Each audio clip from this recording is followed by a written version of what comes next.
ako mababansa. Kasama natin ang Diyos. Kasama natin ang Diyos. Yes, maray na hapon sa Indogabos mga tugang. Good afternoon everyone. Ito po si Father Boots Bombase OP sa satuyang programang Marhay na Hapon. Ngunyan daw ning Lunes, pecha 30 kang bulan ning Marso 2026. Ang huling Lunes kang bulan ning Marso. At ngunyan ay yaon na kita sa Semana Santa. Lunes Santo. Yan. Sana po mga tugang, ngunyan na mahal na araw, ngunyan na Semana Santa, kaya Lunes Santo, sa tuyang pabanalon, ang sa tuyang mga aldaw na ini. Yan, mahapot ka mo siguro. Father Boots, paano ta mapapabanal ang mga aldaw ta? Yan, siguro ang kaputan nindo. Kung sisimbagong kutulos yan mga tugang, pwede tang pabanalon ang mga aldaw, araldaw, bako sa ng Lunes Santo, ngunya na Semana Santa, kundi araldaw magiging mahal na araw, o sabihin natin na holy ang satuyang aldaw, kung satuyang susundan at sabi nga ni ang Diyos ay kaiba-iba ta sa satuyang buhay. Yan. Magiging banal ang satuyang buhay kung ang Diyos kaiba-iba ta. Yan. Paano ta masasabing kaiba-iba ta ang Diyos, mga tugang? Siyempre yan. Kaya kaipuhan, sabi nga, ang taong banal ay ang taong palaging nakikipag-ugnayan, may relasyon sa Diyos sa pamaagi kang pagdarasal. Kaya kung gusto mong maging banal ang sa imong aldaw, sa imong gibuhon ang magdasal. Yan, magdasal lagi. Kasi hindi ba ngunyan na Lenten season? Sa tuyang siguro na exercise iyan. Di ba? Mula nung sinabi kang Ash Wednesday, there are 3 Lenten exercises tulad ng pagpangaji, prayer, fasting, and almsgiving. Yan mga tugang. Okay? So, pagiging banal yan. Pero, ang pagpapangaji o ang pagdarasal, gawin natin itong may pagmamahal. Kaya kung haputin mo, Father Boots, ano ba ang taong banal? Sisay ang taong banal? Ang simbag ko sa inyo mga tugang simple lang. Ang taong banal ay ang taong palaging nagmamahal. Kaya ang taong nagmamahal, yan ang taong banal. Kung hindi siya nagmamahal, totoo, nagdarasal siya, pero hindi man talaga nagmamahal, hindi pweng sabihin natin talagang banal yan. Kasi yung tunay na kabanalan, ang tunay na dasal, ay dulot po yan, dala po yan ng pagmamahal. Yan, pagmamahal sa Diyos, as in pagmamahal sa kapwa. Yan mga tugang. Ngunyan na aldaw, Lunes Santo, ngunyan na Semana, apod kan Semana Santa, siguro magayon na sinasabi nani na sa tuyang pag-urulayan iniyo. Ano ta sinasabi na Semana Santa? Holy Week? Kung pwede naman siguro sabihin ta na nga ninihong huling aldaw ni Kristo digdi sa kinabaan. Pwede man gibuhon sana yan, pero it is not called the last week of Jesus, but Holy Week. Yan. Tandaan natin mga tugang na ang Semana Santa, pinupunan iyan sa paglaog ni Kristo sa Jerusalem. Yan, di ba? Mahiling ta mga tugang iyan. Na kasuugma sa tuyang sinilibrar ang Domingo de Palaspas o de Ramos. Kasi ang Ramos, ang ibig sabihin niyan, palms. Okay? Palaspas. Kaya lang sa Tagalog, palaspas. Ano? So yun, mga tugang Palm Sunday. Yan. At sa mga tugang, dahil man sa pagmamayabang, modesty aside, ang sa indong lingkod nakapag na po ako duman sa Jerusalem mismo, nakapag Palm Sunday na po ako duman way back in 1999. Kasama ko po ang sakuyang mother, si Mama, So sinama ko siya ako po ang chaplain noon. So nag-attend kami Palm Sunday, gulpiyo na tao kay itong panahon. Magayunon, So yun, kaya sa Jerusalem po ito, the first Palm Sunday happened in Jerusalem. Na si Jesus naglaog doon sa lungsod ng Jerusalem. Alam niya na pag naglaog na siya doon sa Jerusalem, aram niya na siya ay gagadanon. Yan. Kaya that is a decision ni Kristo na medyo talagang haharapin niya. Alam niya yun eh.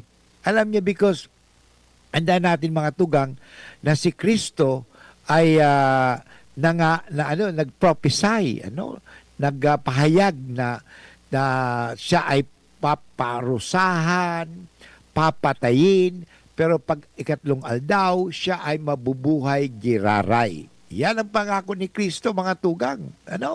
Kaya yan ang nangyayari. So, Palm Sunday, kasugma, si Jesus ay naglaog duman sa lungsod ng Jerusalem. Yan. Kumusta mga tugang sa indong Palm Sunday?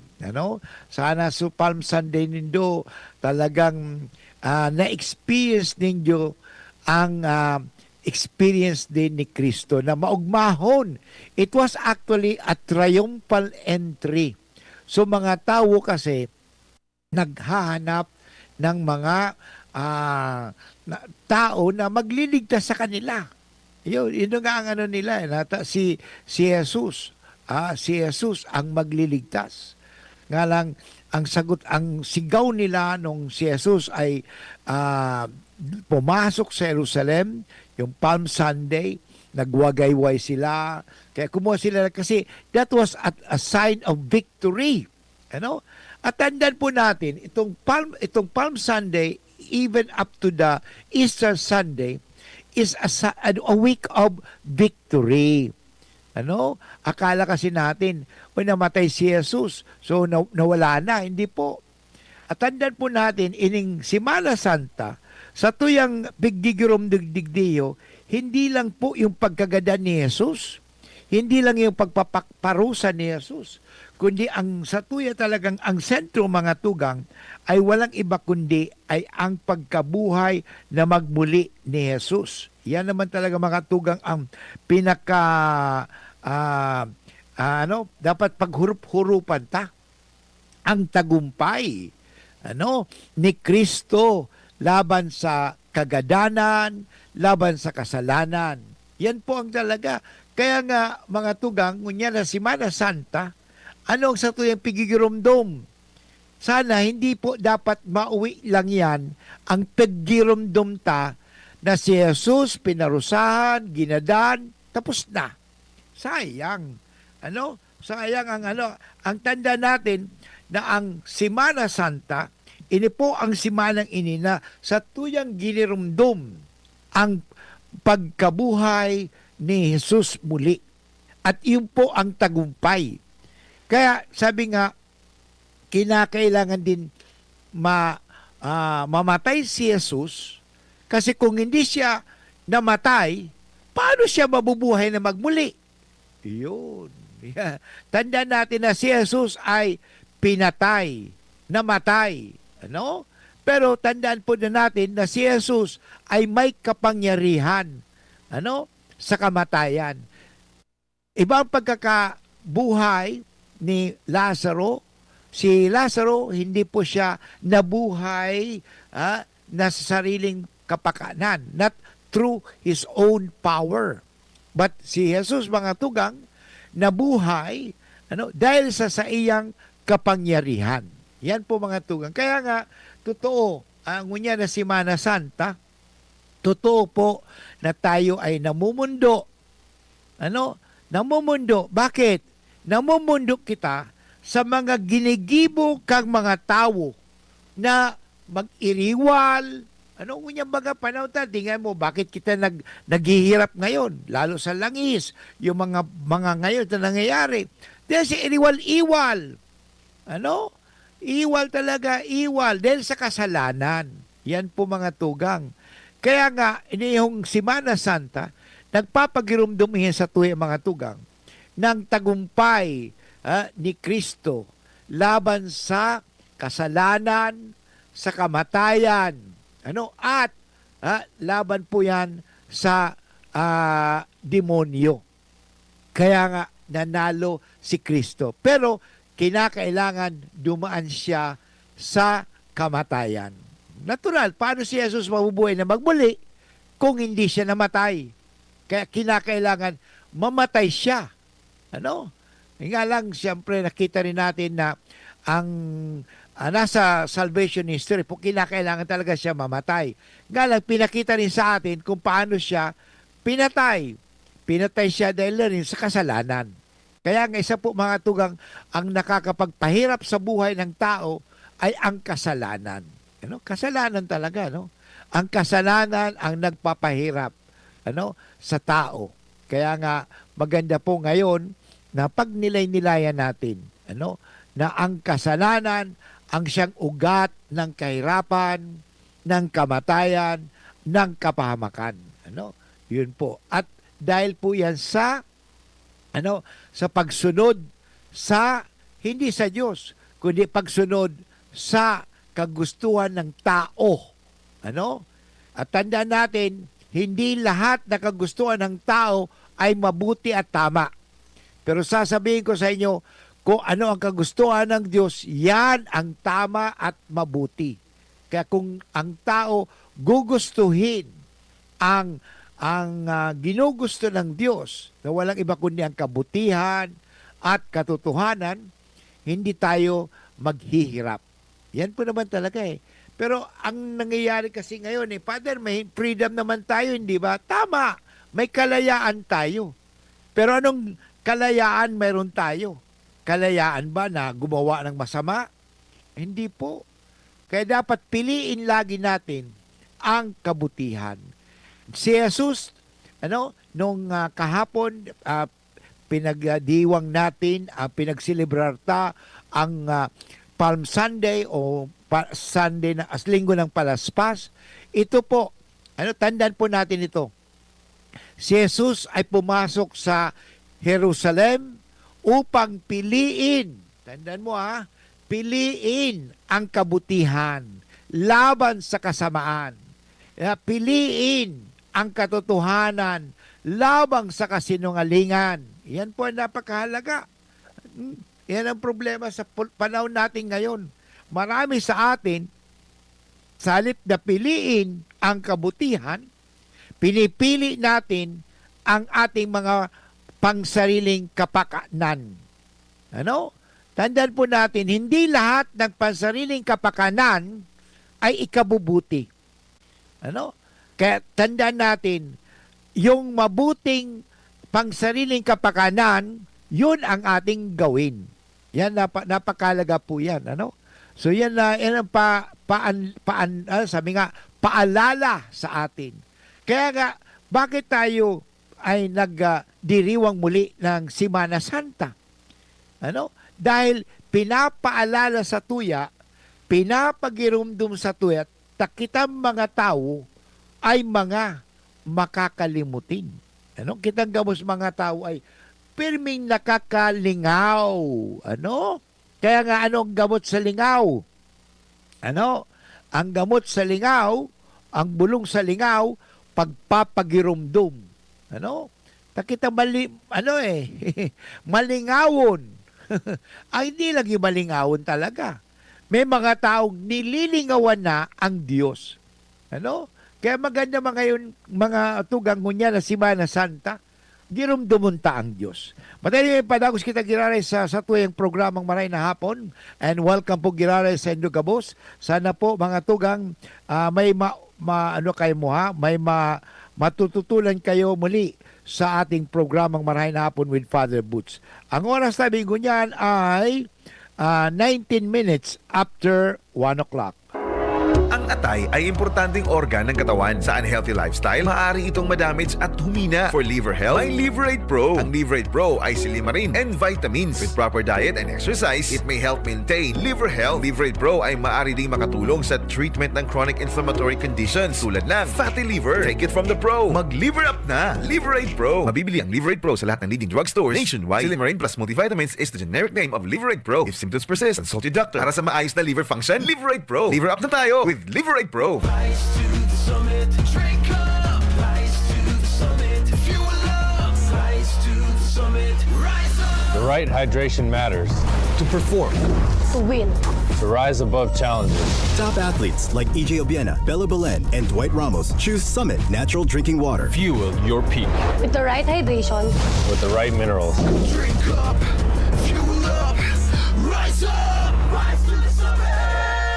Summit Natural Drinking Water. Summer heat is on! Mag-summit ka muna! The right hydration with the right minerals. Abangan sa Radyo DZGB ang programang Usapang Consumer at Negosyo. Programang magtataunin kasimbagan sa saindong mga kahapotan tungkol sa pagninegosyo. Magdadara ning kadagdagang impormasyon mapadapit sa mga diretsyon nin mga konsumidor asin mga giya kung paano maging mga responsableng parabakan. Usapang Consumer at Negosyo. Mataon pagnibid sa mga matrayumpong negosyante asin sa mga establishmento de negosyo na may marhayin na kontribusyon sa komunidad. Usapang Consumer at Negosyo. Madadangog na kada primero Biyernes kan bulan, alas 11 sagkod alas 12 minuto. Ihahatod sa Indo kan Department of Trade and Industry Regional Office 5. Usapang Consumer at Negosyo. Abangan! Kasama natin ang Diyos. Okay, balik po kita giraray sa programang Marahin na Hapon with Father Boots Bombase OP, ngunyan aldaw ning Lunes Santo, no? Ngunyan sa tuyang ginigirumdo mga tugang ang mga aldaw na kung saan si Jesus, inalay niya ang sa iyang buhay para sa satuya gabos. Yan mga tugang pagirumdum po yan sa tuya, na inalay ni Kristo ang sa iyang buhay para sa satuya gabos. Na parang kita mga tugang ay maligtas. Yan, importante talaga maligtas tayo. At itong ginawa ni Kristo, inalay niya ang sa iyang buhay. Kaya ngunya na Semana Santa mga tugang, magayon na balikanta. Ang magayunon na ginibo ni Kristo sa satuyang buhay na talagang mahal na mahal kita kang Diyos. Kaya nga sabi ko mga tugang, iniho kaya mahal na araw Dito pinakita ang pagmamahal sa atin ng Diyos. Na pinili niya, na kahit na nga dumaan siya sa kahirapan, dumaan siya sa kamatayan, pinili niya na tayo ay iligtas. Yan po ang importante. Pinili ni Jesus. Kung hiling mga tugang ngunyan, sinasabi ko kasubago ngani, bakit inihong huling araw ni Kristo ay hindi tawagin na the last week of Jesus, but tinawag itong Holy Week. Because tandaan po natin, ang primero, na pag sinabi ng holy, banal, ay hindi na po itong basta sabi natin na yung bang gentle or peaceful, kundi the meaning of holy is to set apart. Kaya nga, magayon mga tugang na magtao kita ning panahon para sa Diyos. O kasog bago may pinost ako sa kuyang Facebook, do you have a sacred space in your place? Yun, ang importante mga tugang iyan. Well, sabihin natin, ang sacred space natin ay ang ating puso. But in a way, sabi ko nga mga tugang mas magayon, miski sa indong harong, miski nga sa eskwelahan, not necessary to have a chapel, pero mas maganda po, you have to have a sacred space or like a prayer room na kung saan si Simon na gustong to set apart, yung mag-ano ka, maano mo lang, ihiwalay mo ang sarili mo sa ibang mga tao, lalo sa mga toxic na tao, ihiwalay mo ang sarili mo sa mga stress na yan. Dapat meron kitang tinatawag na sacred space. Yan. Kaya magayon yung mga tugang yan. Na sana hindi lang naging seasonal ang ating pagiging Kristiyano. Kasi minsan nagiging seasonal ang sa tuyang mga pagiging Kristiyano. Tulad nung pag December, Kristiyano, Katoliko ako, Father, pag December. Pag Semana Santa, Father, Katoliko na naman ako. Pero pagkatapos ng Semana Santa, hindi na naman ako Katoliko. Katok na naman ako. Mga tugang, sana po, wag naman tayo mga seasonal Catholics. Ano man tinatawag kong seasonal Catholics? Nagsisimba lang sila. Ito pa nagsasabi, minsan, ako'y parish priest doon sa Manawag, Pangasinan, nung sa UST Manila noon, may Biyernes Santo, may pupunta pa doon. Bakit, Father, wala kayong misa? Well, ngayon lang ako pumasok sa simbahan, Biyernes Santo, wala pa kayong misa. Kasi nga, pag Biyernes Santo, patay si Kristo. So walang misa. Kaya ang misa, ang huling misa, Last Supper Mass, Holy Thursday. Yun, kawasa kaya dahil ka nagsisimba kasi seasonal Catholic ka lang. Huwag naman tayo maging seasonal Catholic. Katoliko lang pag Christmas, Katoliko lang pag Semana Santa. Hindi po. Ang tunay na Katoliko, banal. Kasi siya ay nagse-set apart ng kanyang panahon para sa Diyos. Tuwing Sunday, you set apart. You set time. Ano sa Tagalog ang to set a time? Naglalaan ka ng panahon. O sa Bicol, ano ba ang naglalaan ka sa Bicol? Nagtatao ka ng panahon sa Diyos. That is to be holy. That you consecrate a time or place for you to have a dialogue with God. Yan importante sa buhay ng tao, mga tugang. Because we all belong to God. We all belong to God, mga tugang. Hindi ba? Huwag mo sasabihin, ay, hindi naman ako kaibahan ng Diyos. Tandaan mo, paano ka naisilang dito kung wala ang Diyos na nagsilang sa'yo? Tandaan natin na ang buhay natin dito sa mundo ay pahiram lamang. Tandaan natin, pahiram lamang yan. Kaya nga sabi nga nila, life is Lent. At tandaan mo yung Lent? Yung Lent baga. Lent.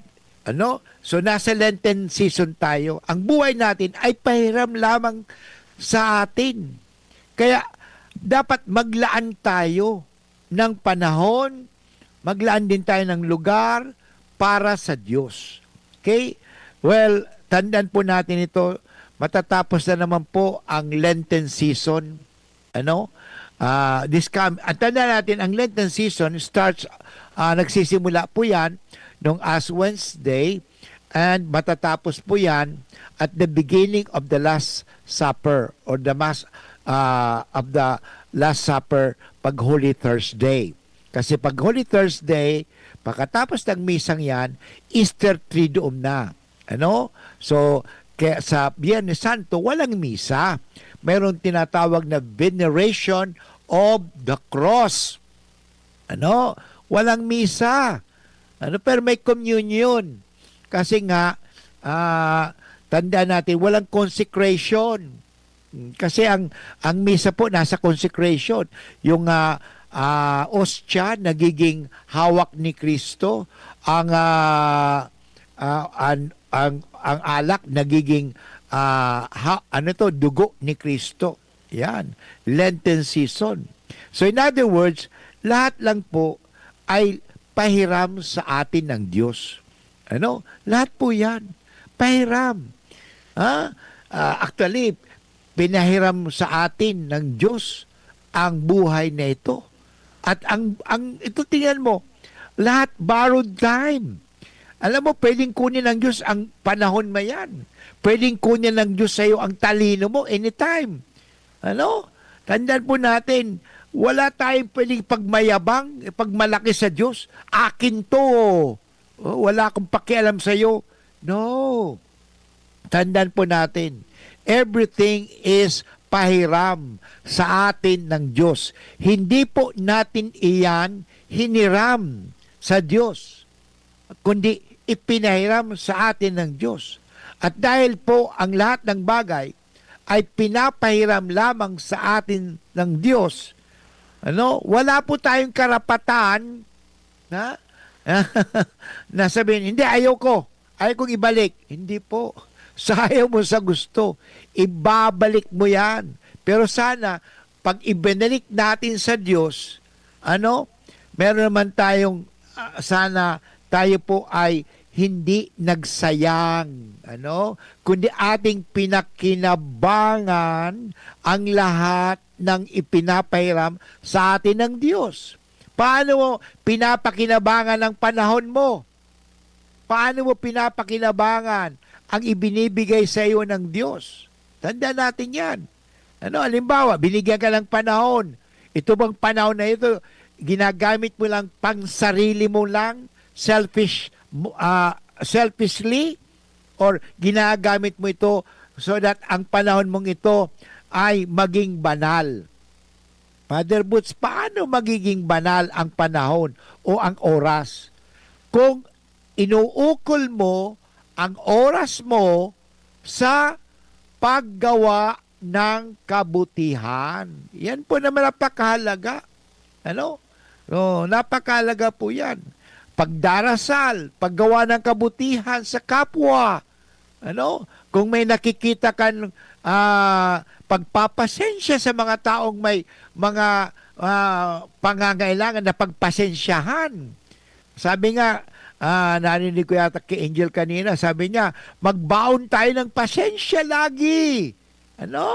Pagpasensya, kasi kung hindi ka nagpapasensya, mawawala kang kasiyahan. Pasensya kasi ang pasensya magbibigay sa iyo ng saya. Totoo naman. Totoo yan. I believe in that. Totoo yung mga taong mapagpasensya, masaya.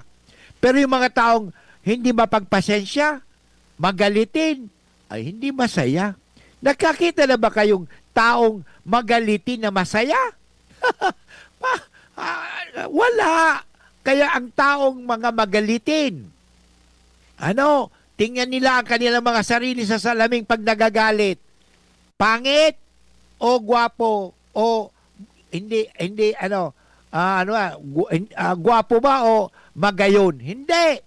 Lahat na nagagalit ay nagiging pangit. Okay? Tandaan po natin yan. Pero ang lahat na nagpapasensya ay laging nagiging masaya. Yun, napakahalaga sa buhay yan. Kaya tingnan mo, mapagpasensya. Kaya kung gusto mo maging masaya, magbaon ka lagi ng mahaba at maraming pasensya. Yan. Tandaan po natin yan sapagkat ang buhay natin dito sa mundo, ay kinakailangan talagang magpasensya. Yan, napakahalaga. Pagpasensya. Kasi ito na po ang nangyayari ngayon. Pero yung tinatawag na active patience, hindi naman yung passive patience. Wala kang ginagawa. Yun. Yan ang pangit yung wala kang ginagawa. Halimbawa, ito na nga narinig ko one time na hindi naman lahat ng mga Muslim ay masasama. Pero marami pa rin. Sabi nga, actually, ito nangyari sa Iran ngayon. Tingnan mo, hindi naman sila, totoo Muslim, pero hindi lahat ng mga Muslim ay masasama. May mga mabuting, siguro 15% lang sabihin natin ang masama. Pero are the 75? Yun ang problema. Kung sabi nga, evil triumphs when good men do not do anything. Okay? Where are the 75? Oh, good Muslims. O para ganun din sabihin natin, where are the 75 good Catholics? Kung meron ng mga 15% Catholics na mga hindi magaganda o ugali, where are the 75? Yan. Ganun din ang tanong natin ngayon. Saan? Evil triumphs, ulitin ko mga tugang, ang kasamaan ay nagtatagumpay kung ang mga mabubuting tao, mabubuti daw na tao, ay walang ginagawa.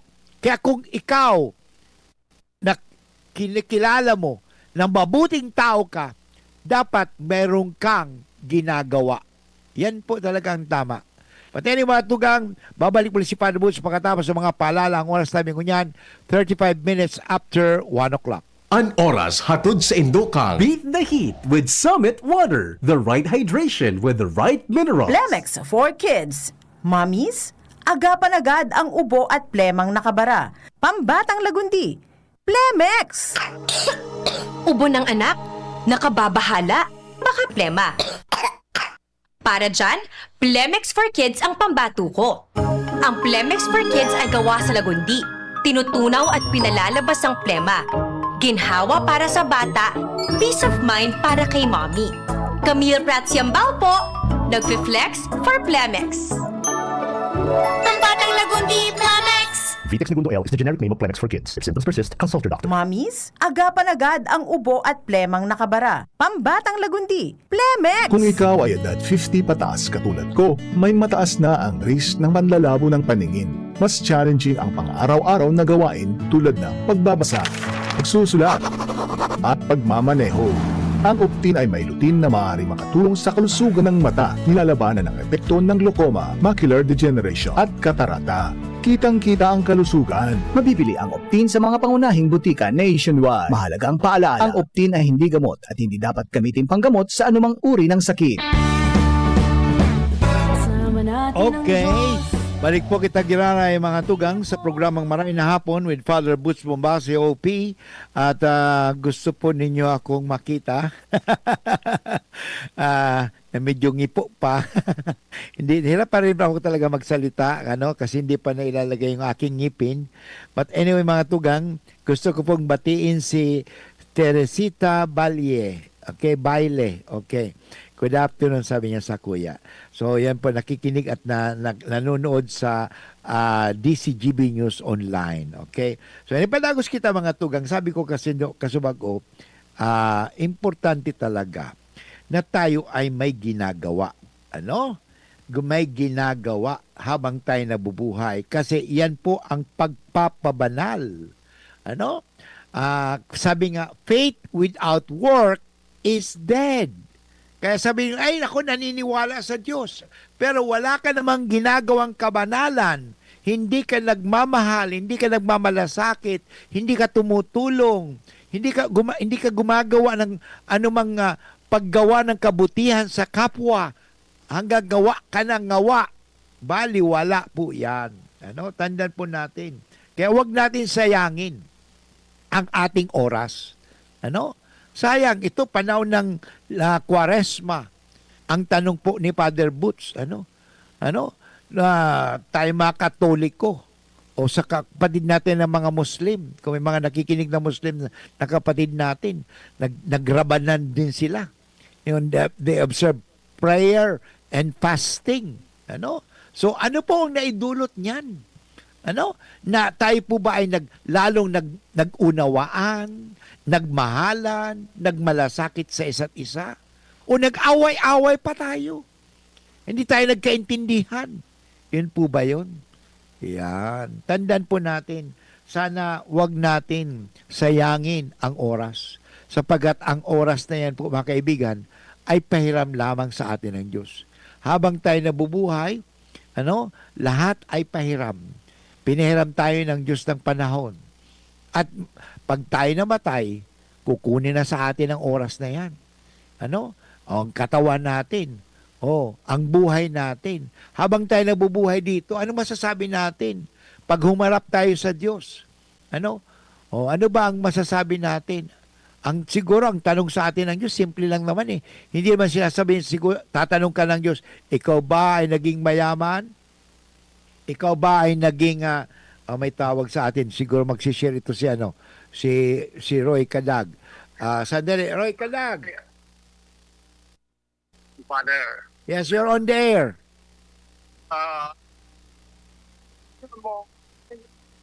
hindi alam na ang lahat ng bagay dito sa mundo ay hawak ng ang may-ari yan, ang mahal na Diyos. Tama po.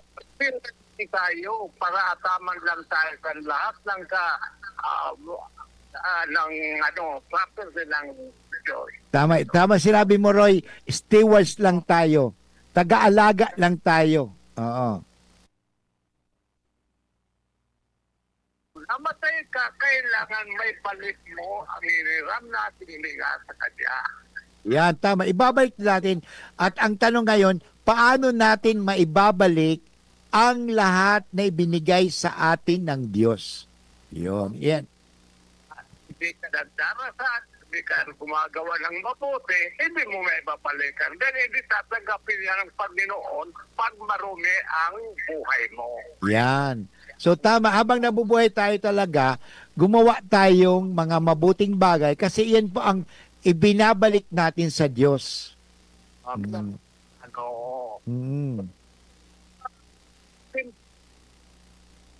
Why dito sa mo?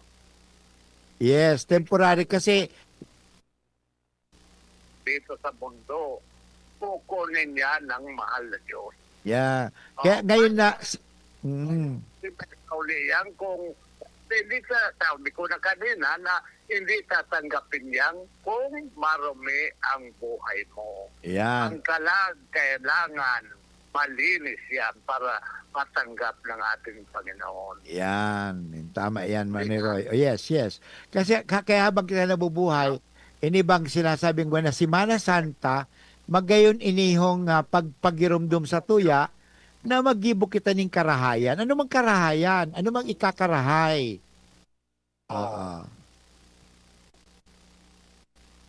Kadang mabuti sa kapwa. Oo. Yan. Yan dahil sabi baga ng Diyos, kung gawin mo ang mabuti, ang masama iwasin. Tama yan. Oo. So, yan nga. Yan nga, kahit na ako hindi ganyan kuwan, hindi ako masyadong nagsisimba, pero nandyan ang isip ko sa mahal na Diyos. Anyway, excuse ka kasi, alam mo, nakikinig na ako sa radyo. kasi anyway, may kapansanan ka. Mahirapan ka talaga magsimba kasi nga, walang aakay sa iyo, kasi may kapansanan ka nga. Kaya naintindihan ng Diyos yan. Oo. Isa lang ako dito. Kaya nga. Bahagi. Oo, nag-iisa ka. Yung kasama ko, nag-aalala sa akin, lang punta rin sa pamilya niya dahil inaalagaan din niya. Yes, oo. Iwan mo ako dito para total, malakas pa naman ako na basta kasama ko ang si Lord, walang mangyayari sa akin masama. Yan, totoo yan. Basta't ang importante, habang kita nabubuhay digdi sa kinabaan, magayon na kaiba-iba ta ang Diyos. Taday kita nagsusolo-solo. So, ako alis ang bahay, Lord, antabayan mo ako at ako'y may pupuntahan. Ano mo ako sa mga masamang Adya. Okay. malinis ang landas ng aking tatakin. Yes. And ang magandang gawin. Yes, thank you very much, Roy. Mga kaibigan, yan po ang ating kaibigan na all the way from Donsol na nakikinig lagi sa ating programang Maray na Hapon, si Roy Kadag. Okay, tama yung sinabi niya. Talagang parumdumin sa tuweg giraray na habang kita nabubuhay digdi sa kinabaan, maggibo kita palagi ng marhay. Ano? Saka kung ano mang maiwasan natin na makasakit, huwag tayong gagawa ng anumang makakasakit sa kapwa. Ano kasi, sabi ba ni Kristo, anumang, sa Matthew 25, anumang ginawa mo sa iyong kapwa, ginawa mo yan sa akin. Kaya nga, tanda natin na ang gabos na tao, nilikha ng Diyos ayon sa kanyang kawangis. Ngunya na Lunes Santo, magayon na talagang pag nilay-nilaya natin yan. Okay? So anyway, mag-break muna tayo at sa pagkatapos pag-break natin, akin ang babasahin ang Ebanghelyo sa araw na ito ng Lunes Santo na napakaganda. Ang tanong ko lang po bago natin basahin ay ito. Ikaw ba yung taong nagkikwenta ng mga ginagawa mong mga bagay-bagay? O ikaw hinahayaan mo basta nakagawa ka ng kabutihan, hindi ka mapagkwenta? Ano? Yung bang tinatawag nating palagi kang nagkikwenta. Ano? Alam mo, mapapagod ka nagkikwenta, marami ka nang ginawa. Ikaw ba'y, ang tawag diyan yung bang nanunumbat?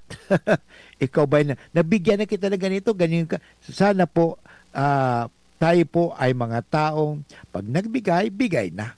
Ano kaysa yung, marami ka pang maririnig, magbibigay ka naman. Huwag ka na lang magbigay kung ganun ka man lang pala. Ano? Marami kang susumbat pa sa iyo. May marami kang maririnig. Ikaw, kaya may mga taong ganun eh. May mga humihingi pagkatapos bago ka bigyan, pariringgan ka pa ng ganung masasakit. Huwag ka na. Huwag ka na lang magbigay kung ganun, ugali mo. Kasi ang taong mapagbigay ay palaging nagbibigay. Consistency is the masasabi natin is the rule of the game.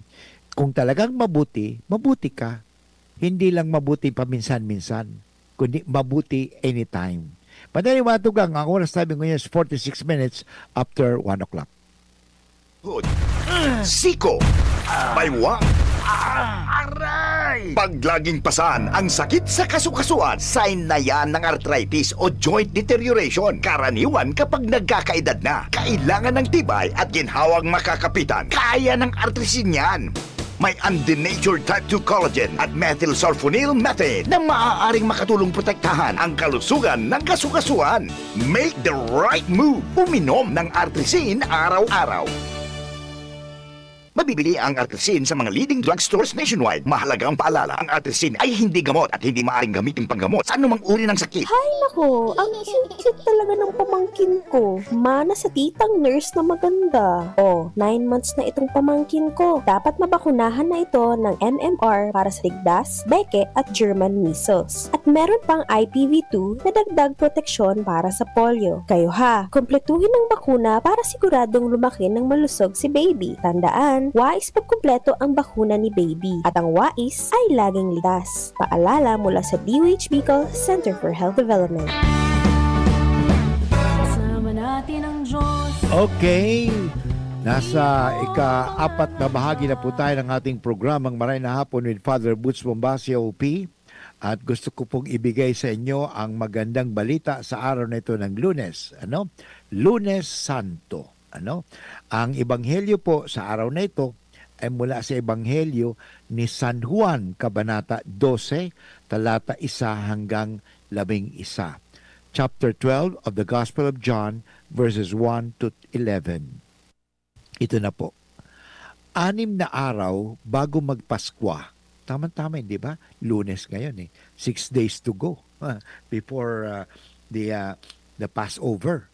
Si Jesus ay dumating sa Betania.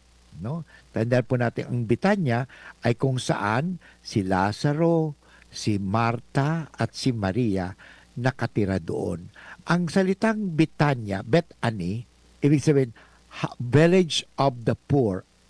Ang Bet sa salitang Hebrew ay salitang village or house. Ito po ay barangay na kung saan marami sa kanila ang mga mahihirap. Yan po ang Betania. Okay, ito, Betania ay lugar kung saan maraming mahihirap. Ito po ang nangyari. Nang si Jesus ay dumalaw doon sa Betania, kumuha si Maria, ibig sabihin, si Jesus ay napunta doon sa bahay ni Lazaro, ni Maria at ni Marta. Ano? Si Maria na taga Betania ay kumuha ng mamahaling pabango, isang libra na dalisay na nardo at ibinuhos sa mga paa ni Jesus. Pagkatapos, pinunasan ng kanyang buhok at muyak sa buong bahay ang pabango. Si Judas Iscariote, ang alagad na magkakanolo kay Jesus, ay nagsabi, bakit hindi ipinagbili ang pabango at ibinigay sa mga dukha at ang pinagbilhan? Maaring umabot sa 300 denaryo ang halaga niyan. Hindi dahil sa siya'y may malasakit sa mga dukha, kaya niya sinabi yon, kundi dahil siya'y magnanakaw. Siya ang tag-iingat ng kanilang salapi at kinukupit niya ito. Sumagot si Jesus, ano't siya'y ginugulo ninyo? Pabayaan ninyong ilaan niya ito para sa paglibing sa akin. Habang panahoy kasama ninyo ang mga dukha, ngunit ako'y hindi kasama sa habang panahon. Mga kaibigan, ito ang mabuting balita sa araw na ito ng Lunes Santo. Nagpapaalala sa atin mga tugang ay ito. Nakita natin si Jesus ay nandoon sa Betania, sa bahay ni Lazaro at ni Maria at ni Marta. At anong ginawa ni Jesus? Hinayaan niya si Maria. Tandaan po natin ito hindi ito si Maria Magdalena. Sabihin naman, si Maria Magdalena yun, Father. Maling-mali po. Ito po, hindi Maria Magdalena. Maria na taga Betania. Ang Betania sa Magdalena ay ibang lugar po yan. Tandaan naman, sana maliwanag sa inyo yan At itong si Maria na taga Betania, na kahit na po sila ay mahirap, hindi niya po ipinagkait. Tingnan mo mahirap siya. Itong mamahaling pabango, yung 1 libra ng dalisay na nardo na ibuhos sa paa ni Jesus. Yan po napakagandang pagnilay-nilayan nito. Mahirap nga sila. Pero hindi sila, hindi ako pwede magbigay. Hindi ako pwede kasi mahirap lang ako. Mga kapatid, hindi ganon si Maria. Kahit na po siya'y mahirap, sila'y mahirap, hindi niya sinabi, hindi ako makapaglingkod sa simbahan, hindi ako pwedeng tumulong sa simbahan dahil ako'y mahirap lamang. Yan po ang napakagandang ugali ni Maria. Na sa kabila ng kahirapan, may maibibigay pa rin siya. At ang ibinigay niya, lalong-lalo na itong mamahaling pabango. At anong ginawa niya?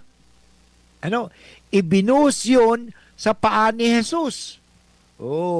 Ang iba, ang tingin ng ibang tao, ay naku, nagsayang si Maria, at si Jesus, naging kasabwat sa pagsasayang. Mali po kayo dyan. Sapagat ang ginawa ni Jesus, ay binigyan ng recognition si Maria. Hinayaan niya. Sapagat tama lang na kahit na siya'y mahirap, siya ay mayroong magagawa. Kasi minsan mayroong kang marinig, hindi po ako makakagawa kasi kami mahirap lamang. Yan.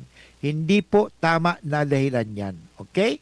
Kasi hindi po lahat na mahihirap ay ganyan. Ang tunay na mahirap ay ang taong naniniwala sa Diyos na hindi siya pababayaan ng Diyos. Yan ang tunay na mahirap. Ano? Yan. At ang mahirap na yan ay talagang pinagpapala. So yung ginawa ni Maria na tagabitan niyang mahirap, yung mamahalin niyang pabango, hindi siya nag-aksaya. Hindi siya, ay sayang, hindi. Bakit ganun minsan? Pag tayo ay nagbibigay sa Diyos, barya-barya. Pero pag nagbigay tayo sa mga iba-ibang tao, hindi barya. Kaya sa kolekta, tingnan mo. Pagdating sa simbahan, barya lang. Pero pagdating sa ibang mga bunggahan, nako, hindi barya. Mga 1,000. So, bakit ganon? Bakit pagdating sa Diyos, tayo ay kuripot? Bakit tayo pagdating sa Diyos, marami sa atin ngayon ang kuripot magbigay sa Diyos? Yun. Kung halimbawa kaya, maging kuripot din ang Diyos sa atin sa pamagitan ng hindi ka na bibigyan ng hangin, wala ka nang mahihinga. O ganun po yan. O dito nangyayari ngayon. Dahil sa kakuriputan, nangyayari ngayon sa Iran. O marami naghihirap ngayon dahil sa langis. Kakuriputan. Yan po masasabi natin. Hindi lang kakuriputan yan. Kaganidan po yan. Dahil sa tinatawag natin greediness.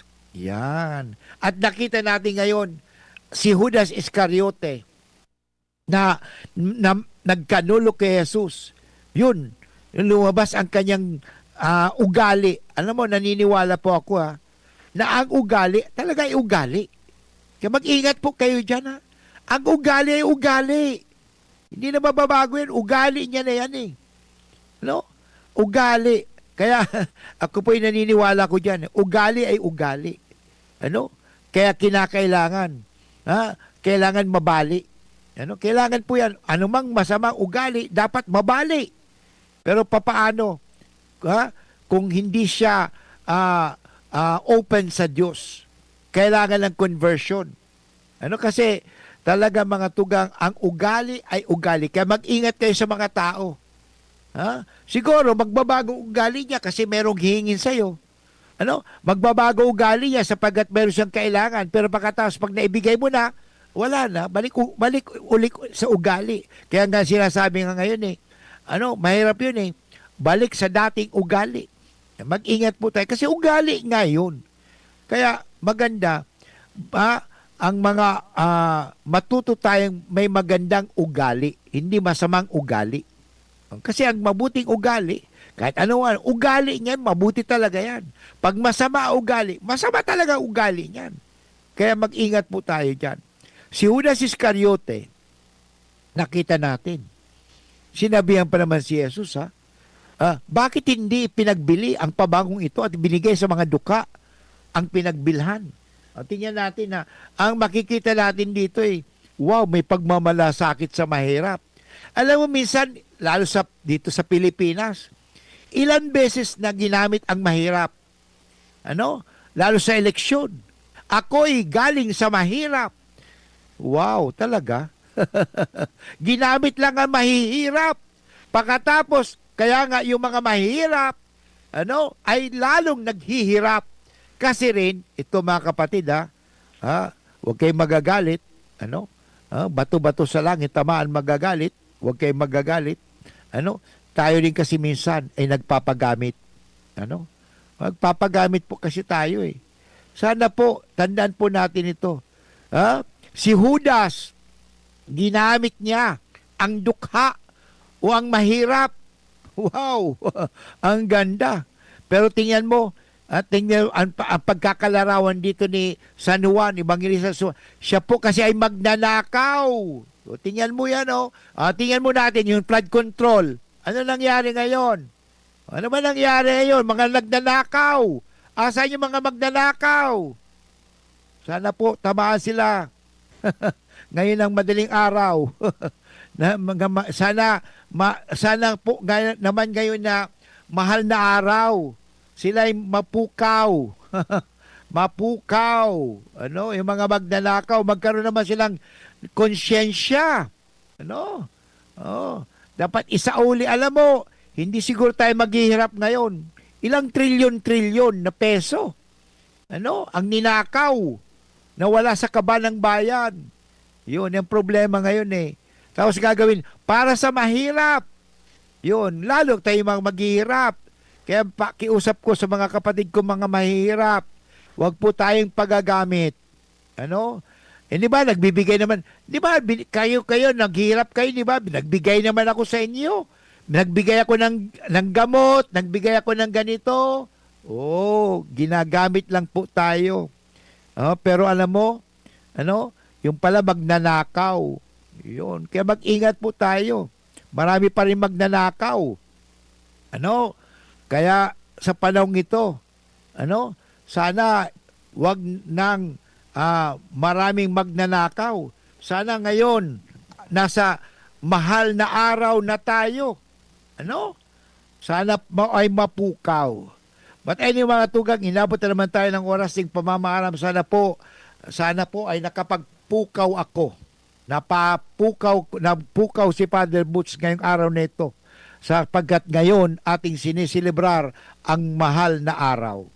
But anyway, maraming salamat sa ating technical. Sino ba si Jun ba? Junapolis, ang ating technical. At the same time sa ating IT, si Jerome Martinez. Ito po, yes, thank you very much Jun. At maraming salamat sa ating mga nakikinig. Sana po si Father Butch ay nakapagpukaw. Ano? Parang wala ng mga magnanakaw. Sana po ngayong na tayo ay nagsiselebrar ng mga mahal na araw. Thank you very much po. God bless everyone. Sana po tayo magbalik loob sa Diyos. Tanda natin, tayong lahat ay babalik muli sa Diyos. At pagbalik natin sa Diyos, ano po ang ating ibabalik sa Kanya? Mabuti ba? O hindi mabuti? Thank you very much. God bless you everyone.